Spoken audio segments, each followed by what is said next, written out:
Welcome to Chillin' 101. We hope this video helps. Start by importing your video and any existing SRT into the media pool. This speeds alignment. Create a timeline that matches your source's frame rate and resolution so captions stay in sync. Drag your video onto the timeline, then add a subtitle track from the timeline menu. This reserved track prevents captions from being flattened into video. Once the track exists, select the timeline and open the inspector to prepare formatting options before you add or edit individual captions.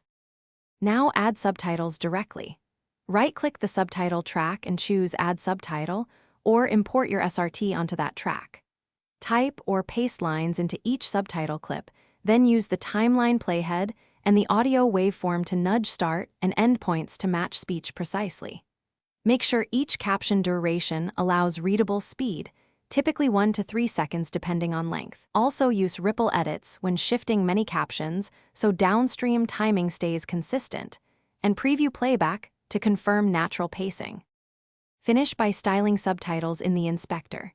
Choose font, size, color, background box, and vertical position so text remains readable on all shots. For delivery, choose Burned in during deliver if you need permanent captions, or export a separate SRT/TTML file for platforms that accept sidecar captions. Once exported, verify on a playback device. If timing drifts or lines jump, make sure the timeline frame rate matches the source file and resync using the waveform. Thanks for watching. Consider subscribing if we helped you.